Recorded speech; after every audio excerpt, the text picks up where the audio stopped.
ॐ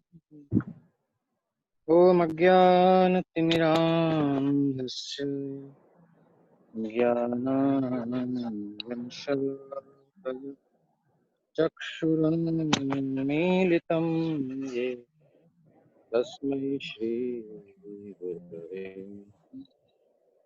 श्रीचैतन्यमनोभीष्टं स्थापितं येन भूतले स्वयं रूपः कदा मह्यं ददाति स्वपदम्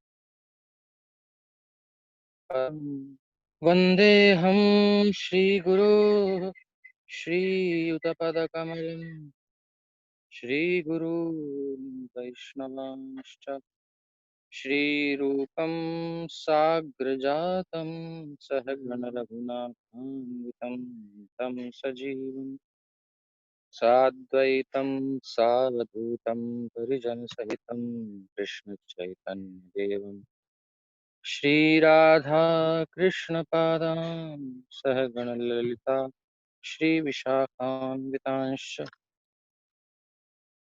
हे कृष्ण करुणा सिन्धु दीनबन्धु जगत्पते गोपेश गोपिका कान्त राधाकान्त नमोस्तुते।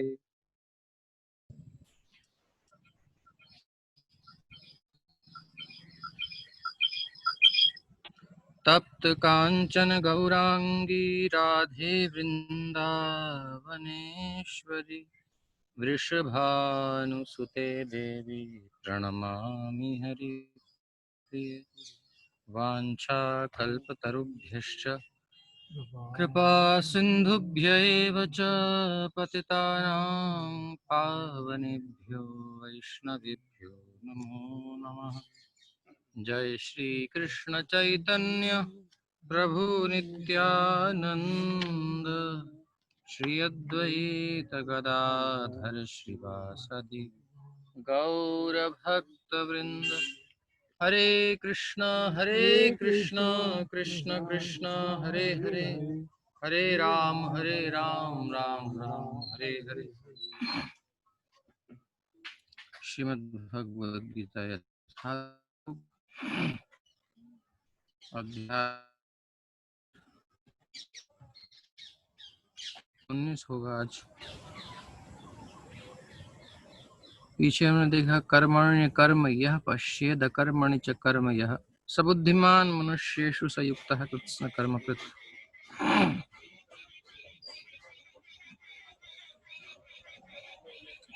कर्म में अकर्म और अकर्म में कर्म दिखता है।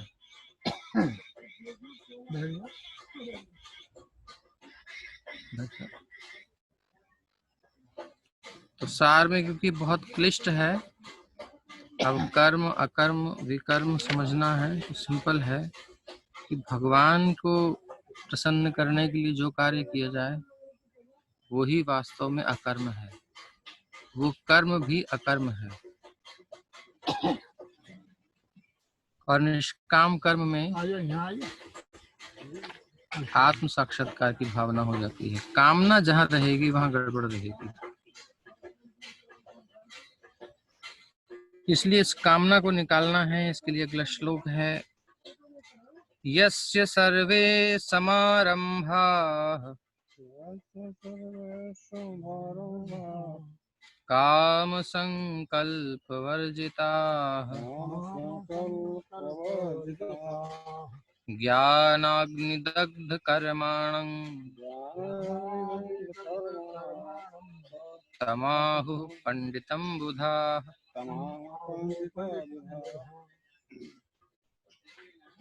अभी गीता हम पढ़ रहे हैं, पूरी होने के बाद शायद कुछ समझ में आए, कुछ तो समझ में आएगा कि कुछ है, क्योंकि पहली बार कुछ लोग पढ़ रहे हैं। तो तब दूसरी बार पढ़ेंगे, फिर तीसरी बार पढ़ेंगे, फिर चौथी बार, ऐसे करते करते जितनी बार हम गीता को पढ़ेंगे उतनी बार और समझ में आती जाएगी।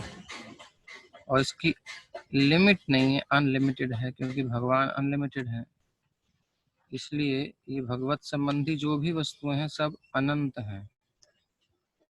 यही श्लोक अभी किस रूप में समझ में आएगा, फिर अंतःकरण शुद्ध होगा तो और अच्छे से समझ में आएगा, और अंतःकरण शुद्ध होगा तो और समझ में आएगा। एक ही श्लोक में बहुत सारे रहस्य हैं, तो ऐसे सब श्लोकों में बहुत सारे रहस्य हैं। मतलब अभी तो श्लोक ही समझ में नहीं आ रहा कि है क्या, लेकिन फिर भी सुन रहे हैं तो कुछ समझ में आ रहा है कि कुछ है, वो भी बहुत काम करेगा। स्वल्पमप्यस्य धर्मस्य त्रायते महतो भयात्। थोड़ा सा भी यदि किया जाए तो बहुत बड़े भय से रक्षा हो जाती है। तो कह रहे हैं यस्य सर्वे समारंभाः काम संकल्प वर्जिताः ज्ञानाग्निदग्ध कर्माणं तमाहुः पंडितम बुधाः। यस्य मतलब जिसके, सर्वे मतलब सारे, समारंभाः जो भी काम शुरू करता है, जो भी काम करता है, आरंभ करता है, वो काम संकल्प वर्जिता, काम संकल्प से, कुछ कामना से रहित होते हैं, कामना नहीं होती उनमें। कामना मतलब अपने सुख की कोई भी कामना, अपनी इंद्रियों की तुष्टि, हमारे मन की तुष्टि, श्री कृष्ण को छोड़ करके कोई भी कामना यदि होती है तो वो कामना ऐसे जिस व्यक्ति के चित्त में नहीं होती, काम करते समय, शुरू करते समय ही, तो उसके ज्ञानाग्नि, उस ज्ञान के अग्नि जो होती है, निष्काम कर्म, भगवत प्रसन्नता के लिए किया गया कर्म, दोनों प्रकार से कह सकते हैं। ज्ञानाग्नि दग्ध कर्माणं तमाहुः पंडितम बुधा। पंडित ज्ञानी जन ऐसा कहते हैं कि इसके सारे कर्म ज्ञान की अग्नि में दग्ध हो जाते हैं, जल जाते हैं। जिस व्यक्ति का प्रत्येक प्रयास, प्रत्येक एफर्ट, उद्यम इंद्र तृप्ति की कामना से रहित होता है, उसे पूर्ण ज्ञानी समझा जाता है। पंडितम, पंडितम ज्ञानी किसे समझा जाता है? बुधा, ज्ञानी किसे समझा जाता है? बुद्धिमान जन पंडित होते हैं, और ज्ञानी और कौन होता है? बुधा, बुद्धिमान। दोनों मतलब एक से ही है लगभग, लेकिन एक कहते हैं जो कहने वाले उनके लिए, एक जो कर रहा है उसके लिए।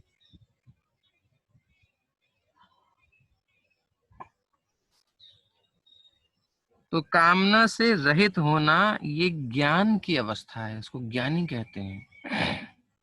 और हम सब कामना से युक्त होकर कर्म करते हैं।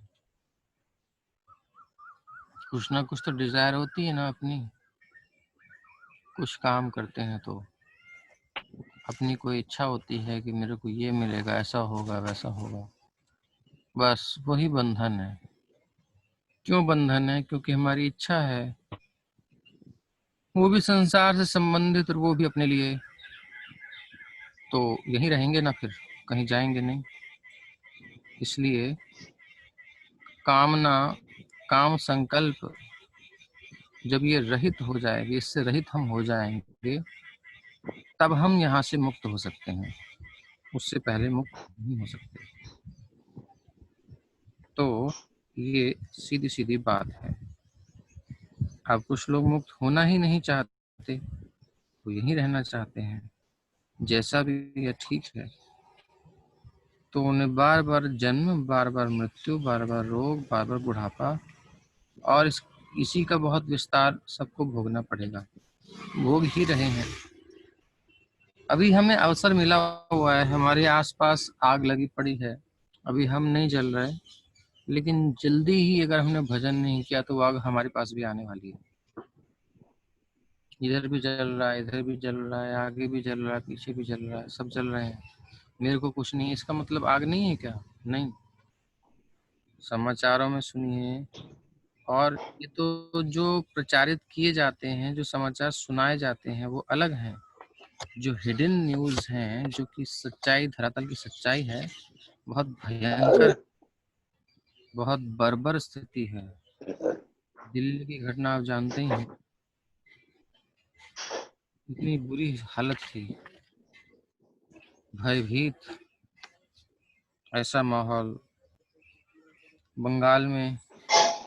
यहाँ की बातें हैं, बिंदास को बेचारे को होने के बाद पहले वाला है ना, लाल है।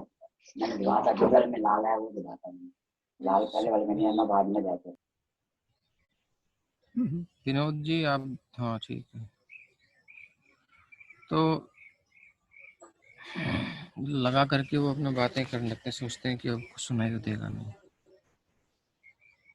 तो कहने का अभिप्राय पूरी दुनिया में आग लगी पड़ी है, मतलब यही नहीं, हर देश में कुछ ना कुछ समस्या है, संसार में सब जगह समस्या है। अब पशु समाज में जाओ तो एक जानवर दूसरे जानवर को खाने के लिए दौड़ रहा है, जहां मौका मिलता है खा लेते हैं। चींटी देखती हैं, अरे ये जो कीड़ा है ढीला हो गया है, इसको पकड़ के ले चलो। बेचारा तड़पड़ाता रहता है, लेकिन ले जाती है खींच के जबरदस्ती उसे बिल में अपने।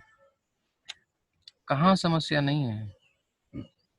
ऊपर चिड़िया है, वो उसको चिंता रहती है, मेरे बच्चे संभाल के रहे हैं, कौवा ना खा जाए। ये मांसाहारी पक्षी होते हैं, उनसे डरती रहती है। पहले जाके पेड़ में छोटा सा घोंसला था, उसमें 2 अंडे दिए, तो चिड़िया थी। अंडे देती दिए हुए थे बड़े आराम से, चींची चींची चींची सब काम कर रही थी अपना, खुश थी हमारे बच्चे आएंगे। वो कहीं ऊपर बैठी हुई थी, सुबह सुबह कोई चैं चैं चैं बड़ी तेजी से मांसाहारी पक्षी आए, आकर के अंडे खा गए। हमें पता नहीं, हमें इतनी चैंचे वाला कौन पक्षी आ गया, वो तो वहां घुस गया, उसने खा लिया, देखा तो अंडे नहीं है। अब हमने सोचा चिड़िया का क्या हाल होगा, चिड़िया को देखूं, बैठा रहा। वो ऊपर बैठी है, बैठी है। हम्म? हम्म, बैठी हुई है। उसने सोचा मैं खड़ा हूँ तो मतलब ना जाऊं।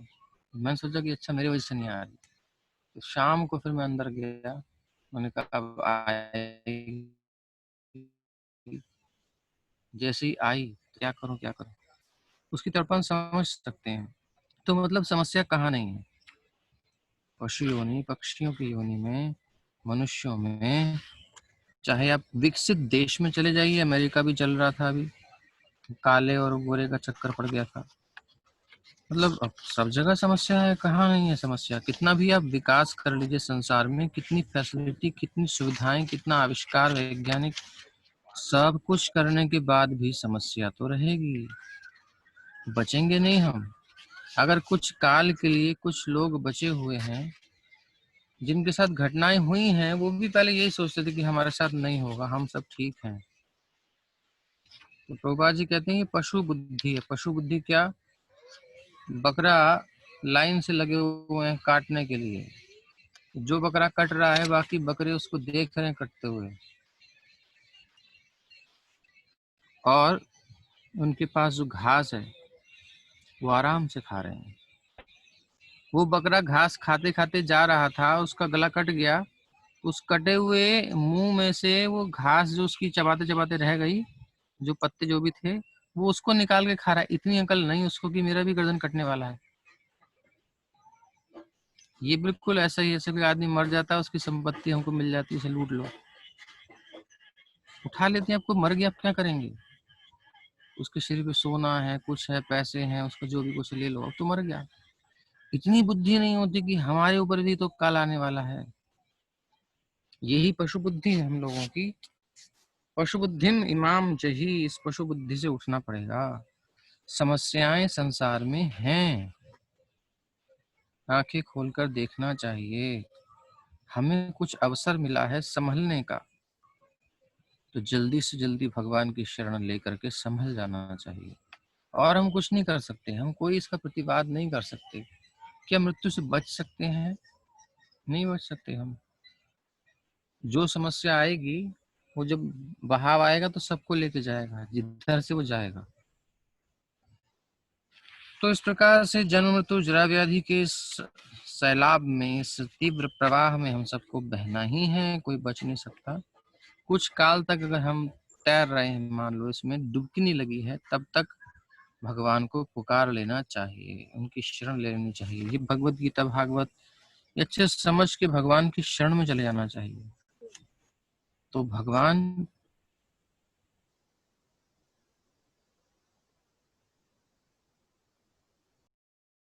पूर्ण होती है, आनंद प्राप्त होता है और हमें ये पता चल जाता है कि हम ये शरीर नहीं है, इस संसार से हमारा कोई संबंध नहीं है।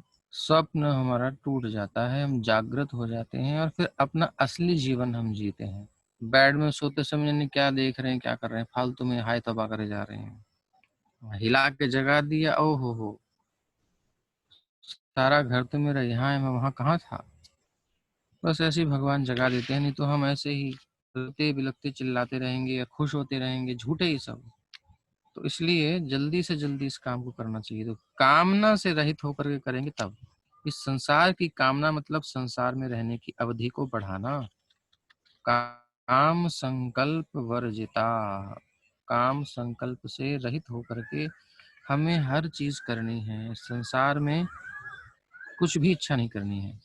इस संसार में मतलब मेरे लिए कुछ नहीं चाहिए। मेरे लिए कुछ नहीं चाहिए मतलब मेरे सुख के लिए। नेचुरल है फिर तो जो भी है उसे भगवान से कनेक्टेड करके श्री कृष्ण को समर्पित करके प्रसाद रूप में लेना है। अब हमें श्री कृष्ण से बस संबंध है। अब सब कुछ श्री कृष्ण का है, सब कुछ श्री कृष्ण के लिए है। श्री राधा राम सीता राम राधे श्याम के लिए है, गौर निताई के लिए जो भी भावना है हमारी प्रभु के चरणों में समर्पित और उन्हीं की वस्तु के रूप में हमें देखना है। बस हम मुक्त हो गए और कोई बंधन नहीं है। लेकिन यदि हमने उसे अपने लिए देखा है तो हमें सुख भी भोगना है तो दुख भी भोगना पड़ेगा, बच नहीं सकते। और साथ ही साथ जन्म मृत्यु का चक्र तो चलता ही रहेगा। इसलिए निकलने का बड़ा सरल मार्ग है, बहुत सरल मार्ग है। यस्य सर्वे समारंभाः काम संकल्प वर्जिताः ज्ञानाग्निदग्ध कर्माणं तमाहुः पंडितम बुधाः। जिस व्यक्ति का प्रत्येक प्रयास इंद्रिय तृप्ति की कामना से रहित होता है उसे पूर्ण ज्ञानी समझा जाता है। उसे ही साधु पुरुष ऐसा करता कहते हैं जिसने पूर्ण ज्ञान की अग्नि से कर्म फलों को भस्मसात कर दिया है। तात्पर्य, केवल पूर्ण ज्ञानी ही कृष्ण भावना भावित व्यक्ति के कार्यकलापों को समझ सकता है। अब कृष्ण भावना भावित व्यक्ति और एक संसारी व्यक्ति जो संसार में कामना रखता है अपने सुख की, वो देखने में दोनों एक से लगते हैं। दोनों एक से जैसे खाते हैं पीते हैं चलते फिरते हैं संसार में काम करते हैं, दोनों एक से लगते हैं।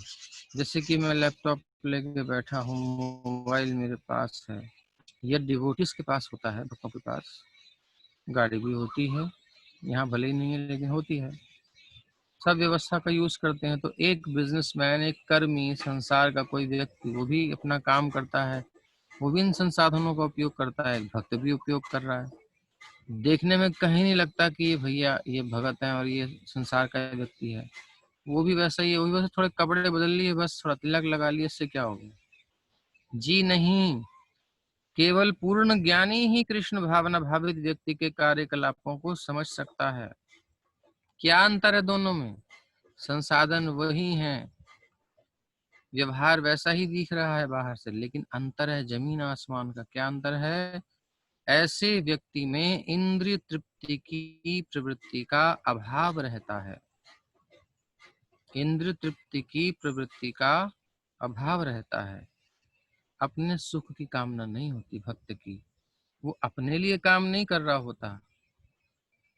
श्री कृष्ण के लिए खेती भी करता है तो कृष्ण के लिए फूल उगा रहा है या कुछ वस्तु अपना उत्पन्न कर रहा है, भगवान को अर्पित करेगा। फार्म कम्युनिटी है, भक्तों का समाज है, तो सबकी सेवा के लिए करेगा, वो उसका अपना स्वार्थ नहीं होता।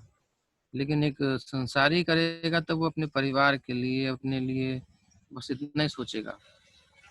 और भक्त तो सोचता है कि भगवान का प्रसाद बटेगा, सबको मिलेगा। मतलब थोड़ा सा एक उदाहरण है।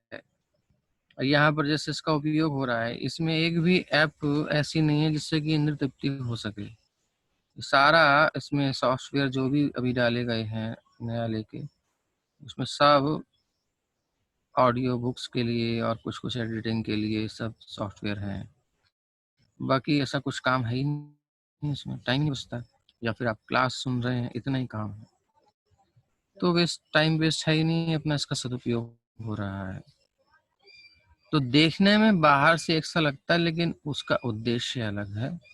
इंद्रिय तृप्ति की प्रवृत्ति का अभाव है। इससे ये समझा जाता है कि भगवान के नित्य दास के रूप में उसे अपने स्वाभाविक स्वरूप का पूर्ण ज्ञान है। यानी सब वस्तुएं भगवान की हैं और मैं उनका दास हूँ, तो मेरे पास जो कुछ भगवान ने दिया है उसको मैं भगवान की सेवा में लगाऊं। कैसे लगाना है, ये भगवान ने दी हुई बुद्धि जो है उसका सदुपयोग हम कर सकते हैं, और वैष्णवों का संग करके पता कर सकते हैं कि भाई मेरे पास ये संसाधन है, मैं कैसे भगवान की सेवा कर सकता हूँ। किसी के पास कुछ है, किसी के पास कुछ है, किसी के पास कोई स्किल है। हर एक अपने अपने स्किल को, अपनी अपनी योग्यता को भगवान की प्रसन्नता के लिए प्रयोग कर सकता है। तो उसे पता है कि ये सारा संसार भगवान का है और मैं उनका दास हूँ। उसे अपने स्वाभाविक स्वरूप का पूर्ण ज्ञान रहता है, जिसके द्वारा उसने अपने कर्म फलों को भस्म कर दिया है। अब उसे कोई कर्म फल नहीं मिलने वाला, क्योंकि उसको पता है कि मैं हूं ही नहीं, ये सब मेरे लिए है ही नहीं, ये सब कृष्ण के लिए है। तो फ्री रहता है, कोई कर्म चाहिए ही नहीं फल उसको। उसे केवल भगवान की सेवा चाहिए बस। 24 घंटे भगवान की विभिन्न प्रकार की सेवाओं में उसे लगना है। और थोड़ा सा, अब जब सेवा करता है तो सेवा का व्यवस्था होती है। जैसे कोई कंपनी आपको ज्वाइन करते हैं, तो वो आपको रहने की व्यवस्था देती है, आपको आने जाने के लिए गाड़ी भी देती है। ऐसे बड़ी कंपनी होती हैं। या नहीं है तो फिर खर्चा देती है, भाई तुम्हारा आने जाने का ट्रांसपोर्ट का ये हिसाब किताब है, कुछ पैकेज होता है। गाड़ी देती है या रहने के लिए मकान या कमरा देती है, जैसा भी व्यवस्था कंपनी का स्टेटस है। आपको मोबाइल का जो भी खर्चा है, मतलब जो भी आपकी बेसिक नीड्स हैं, आपको प्रॉपर काम करने के लिए लैपटॉप भी मिलेगा कंपनी से, सब कुछ व्यवस्था मिलेगी आपको। तो ये किस लिए दी जा रही है? इसलिए दी जा रही है क्योंकि वो कंपनी का काम कर रहा है, कुछ आउटपुट देता है कंपनी के लिए। ये थोड़ी सुविधा लेकर के ज्यादा उस कंपनी के लिए वर्क करता है। ये नहीं कंपनी लॉस में थोड़ी जाएगी, वो जितना देती है उसका कई गुना निकालना चाहती है। तो ऐसे ही यहाँ पर हमें अपनी स्वेच्छा से करना है। वहाँ क्या है कि हमको मजबूरी, अब नहीं करेंगे तो परिवार कैसे पलेगा, जीवन कैसे होगा। लेकिन यहाँ क्या है, हमें अपनी इच्छा से भगवान के लिए कुछ करना है। तो उसके लिए कुछ मिनिमम सुविधाएं जो भी भगवत कृपा से प्राप्त होती हैं, कुछ प्रयास करने की जरूरत नहीं है। जब हम लगते हैं तो सुविधा मिल जाती है।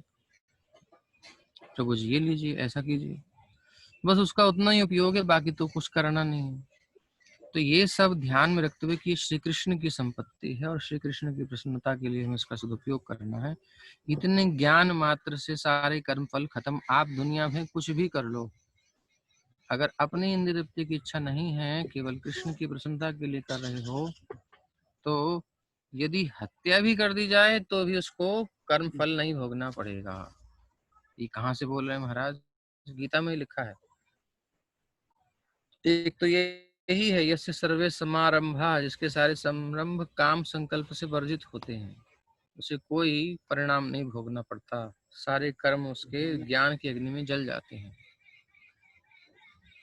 और आगे भगवान कहते हैं, यस्य नाहं कृतो भावो बुद्धिर यस्य न लिप्यते हत्वापि साइमान लोकान नहंति न हन्यते। आगे अध्याय है, उनमें आएगा।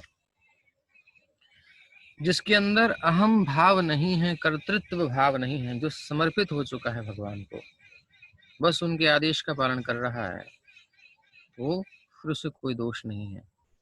अर्जुन ने कितनी हत्याएं की, हनुमान जी ने कितनों को मारा राम जी के लिए, और यहीं पर सेना के सैनिक जो हैं कितने चाइनीज को हाथ पैर तोड़ दिए। तो उनको क्या दंड मिला? क्या उसका कर्म फल मिला कि भाई तुमने क्यों मारा, मारने का तुम्हें दंड मिलेगा? नहीं। और मोदी जी जा करके प्रशंसा किए, वीरों की गाथा गाए, उत्साहवर्धन किए, मारने के लिए, हड्डी तोड़ने के लिए। अंतर है, क्योंकि वो अपने लिए नहीं कर रहा, वो देश की रक्षा के लिए कर रहा है। तो अपना स्वार्थ नहीं है उसका। वो अपने प्राण की बाजी लगा करके जा रहा है। और दूसरा ये है कि वहाँ कमांडर ऊपर है, जो सेना का अधिकारी है, उनका निर्देश है, तो अपने मन के लिए नहीं कर रहा है, अपनी इच्छा से नहीं कर रहा है। अगर अपनी इच्छा है भी तो वो भगवान की इच्छा में मिली हुई है। आज ये रिमेनिंग मीटिंग टाइम क्यों आ रहा है? खैर जो भी है देख लीजिए। तो यहाँ पर बस इतना अंतर है, हम जब अपने लिए कुछ करते हैं तो सारी जिम्मेदारी हमारी हो जाती है, और जब हम अपने आप को समर्पित कर देते हैं तो जिसको समर्पण किया है उसकी जिम्मेदारी होती है। शायद वो बस खत्म खत्म। हो गया है सब्सक्रिप्शन ना, तो अब दोबारा तो क्या ज्वाइन करेंगे? ठीक दोबारा है, कर ज्वाइन लीजिए, जब कर जब लीजिए। बन जाएगा तब करेंगे। ठीक ठीक। तो भगवान के नित्य दास के रूप में उसे अपने स्वाभाविक स्वरूप का पूर्ण ज्ञान है, जिसके द्वारा उसने अपने कर्म फलों को भस्म कर दिया है। जिसने ऐसा पूर्ण ज्ञान प्राप्त कर लिया है वो सचमुच विद्वान है। भगवान की नित्यदासता के इस ज्ञान के विकास की तुलना अग्नि से की गई है। सोचिए कितना बड़ा है इसका असर। केवल इस सोच का, केवल इस मान्यता, केवल इस धारणा, केवल अपना समर्पण, मन से केवल ये मान लेना है, एक्चुअली है हमारा यही स्वरूप। भगवान की नित्य दासता के इस ज्ञान के विकास की तुलना अग्नि से की गई है। ऐसी आग, ऐसी अग्नि एक बार प्रज्वलित हो जाने पर कर्म के सारे फलों को भस्म कर सकती है। संचित सब जल जाएगा, क्रियमाण हम संचित जो पिछले हैं कर्म फल जितने हैं सब खत्म, और जो कर रहे हैं वो करी कृष्ण के लिए रहे हैं, अपने लिए कर नहीं रहे तो उसका अपना कोई फल बनता नहीं। मुक्त हैं हम हर कर्म से, और बचा प्रारब्ध वो शरीर है, तो जितना समय बचा है 10 20 30 40 50 साल, खत्म, उसके बाद कुछ नहीं है। इसको भोग लेंगे, कोई बात नहीं, वो तो जो है वो भोगना ही है। पिछला जल गया अनंत जन्मों का, आगे का बनने बचाए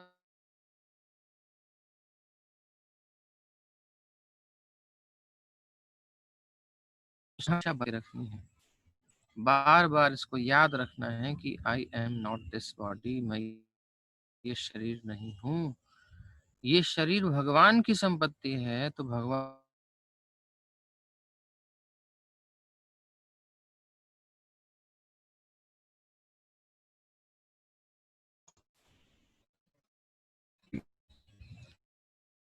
तो इसका सदुपयोग हमें क्या करना है? इसका सदुपयोग ये करना है कि इस शरीर से हमें भगवान की सर्विस करनी है। जिसने ये गाड़ी दी है उसी की सर्विस करनी है, उसी की सेवा करनी है। बस इसी इसी ज्ञान के द्वारा क्या हो जाएगा, सारे कर्म फल नष्ट हो जाएंगे। कितना सरल है, क्या कठिनाई है। ठाकुर जी को दिए हुए शरीर, ठाकुर जी की दी हुई सारे श्वासा उनकी सेवा में लगानी है। हरे कृष्णा कृष्ण कृष्ण हरे हरे, हरे राम राम राम हरे हरे। बस उनका दिया हुआ जीवन उनकी सेवा में लगा दो, हो गया मुक्ति।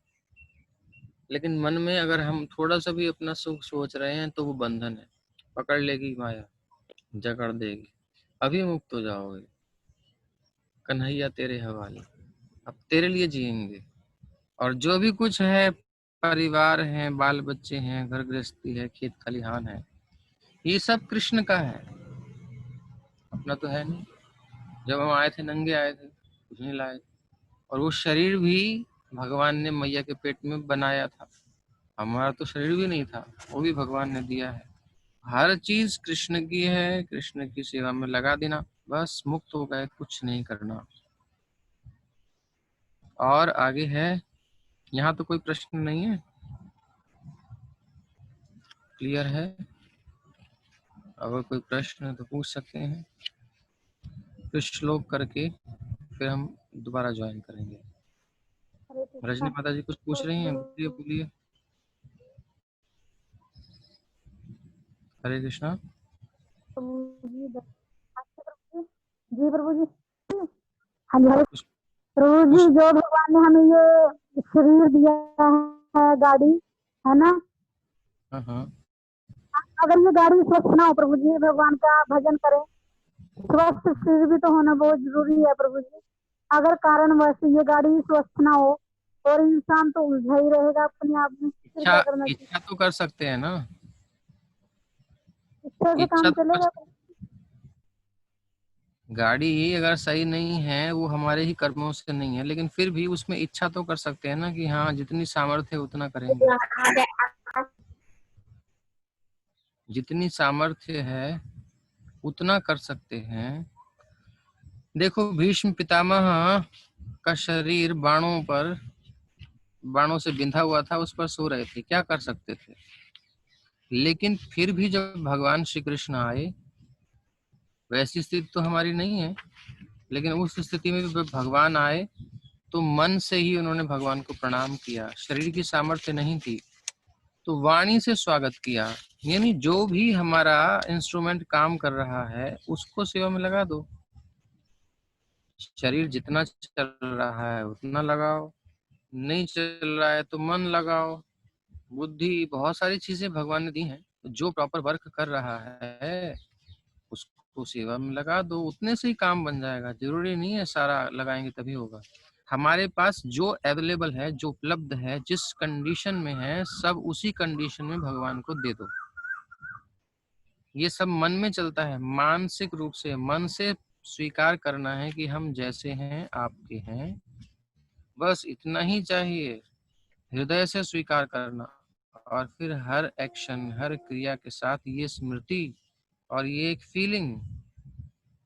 जैसे लड़की का विवाह हो जाता है तो उसकी एक फीलिंग चलती है साथ में कि अब वो उसकी है, उनकी है, मैं उनकी हूँ, वो मेरे हैं। बस ये फीलिंग चलती है साथ में, सारे काम करती है उसी फीलिंग के साथ। वो आ रहे होंगे अब, तो पहले भी करती थी, अब क्या उस फीलिंग के साथ करती है। अब क्या पत्नी कई बार लंगड़ी नहीं होती है, अपाहिज भी होती है, विवाह होते हैं तो उसमें कुछ पत्नी लंगड़ी होती है या किसी प्रकार का कोई बीमारी हो जाती है, तो भी क्या वो रहती है, पूरा अधिकार रहता है, पूरी सुविधाएं उसको रहती हैं। वो जानता है इसकी जितनी सामर्थ्य है, वो फिर क्या करती है, वो उसकी जितनी सामर्थ्य है फिर भी काम करती है, फिर भी उसके लिए कुछ ना कुछ करती है। गूंगी भी होती हैं पत्नियां कई, तो वो भी अपने हिसाब से सेवा करती हैं। जिसका जो भी है, जहाँ है, जैसा है, उसमें कंजूसी ना करे, उसको पूरा समर्पित कर दे, बस हो गया। ये टेंशन लेने की जरूरत नहीं है। अब हमारे प्रारब्ध हमने किए हैं, कर्म जैसे उसके अनुसार मिला है, कोई बात नहीं, जैसा मिला है वैसा दे सकते हैं, इसमें कोई समस्या नहीं। मत प्रभु जी, थैंक यू। वो स्वीकार करते हैं। तो आई थिंक अब 1.5 मिनट बचा है, एक श्लोक करके फिर। त्यक्त्वा कर्म फलासंगम